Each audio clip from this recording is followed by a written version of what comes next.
વિરામ લીધો છે। આગામી 7 દિવસ સુધી ભૂક્કા બોલાવી દે તેવા વરસાદના કોઈ એંધાણ નથી। હવામાન વિભાગે આગાહી કરી છે કે આગામી 7 દિવસ વિવિધ ભાગમાં વરસાદી માહોલ રહેશે, પણ ઝાપટા પડશે। આગામી 5 દિવસ થંડરસ્ટોર્મ એક્ટિવિટી રહેશે। અમદાવાદમાં સામાન્ય વરસાદની શક્યતા છે, જો કે 21મીથી ગુજરાતના વાતાવરણમાં પલટો આવશે। અંબાલાલ પટેલે આગાહી કરી છે કે બંગાળના ઉપસાગરમાં એક સિસ્ટમ બનશે, તેની અસર ગુજરાતમાં 26મીથી તોફાની વરસાદનો રાઉન્ડ શરૂ થશે। પછી 6 થી 10 ઓગસ્ટમાં ધારદાર વરસાદ પડશે। મધ્ય ગુજરાત, સૌરાષ્ટ્ર અને ઉત્તર ગુજરાતના કેટલાક ભાગમાં પૂર આવે તેવો વરસાદ પડશે। વરસાદથી તાપી નદી, સાબરમતી નદી અને નર્મદા ડેમનું જળસ્તર વધી શકે। હવે ધીરે ધીરે ચોમાસું તારીખ 21, 22, 23નું હવામાન પલટા છે અને તારીખ 26 જુલાઈથી 30 જુલાઈમાં રાજ્યના ઘણા ભાગોમાં ભારે વરસાદ થવાની શક્યતા રહેશે। આ ઉપરાંત લગભગ ઓગસ્ટમાં થોડુંક ફેરફાર થતાં સહેજ બ્રેક આવવાની શક્યતા રહેશે।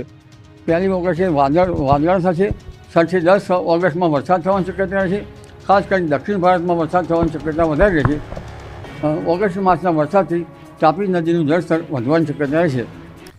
છોટાઉદેપુરની ઓરસંગ નદીમાં ઘોડાપુર। વગર વરસાદે છોટાઉદેપુરની ઓરસંગ નદીમાં આવ્યું ઘોડાપુર। છોટાઉદેપુરના રામપુરા પાસે નદીનું રૌદ્ર સ્વરૂપ જોવા મળ્યું। રાત્રિના સમયે મધ્યપ્રદેશમાં ધોધમાર વરસાદ પડતા ગામની નદી ગાંડીતુર બનીને વહી હતી। ઘોડાપુર જેવા દ્રશ્યો સામે આવ્યા। છોટાઉદેપુરમાં 5 દિવસથી વરસાદ નથી, છતાં નદીમાં આવક થતાં લોકો કુતૂહલવશ નદી જોવા ઉમટ્યા। ગોપાલ ઇટાલિયાએ ધારાસભ્ય પદના લીધા શપથ, સરકારને માર્યો ટોણો તો ઋષિકેશ પટેલનો પલટવાર।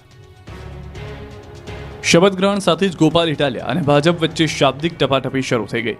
ગોપાલ ઇટાલિયાએ બુધવારે બપોરે વિસાવદરના ધારાસભ્ય પદે શપથ ગ્રહણ કર્યા। વિધાનસભા અધ્યક્ષ શંકર ચૌધરીએ ઇટાલિયાને શપથ લેવડાવ્યા।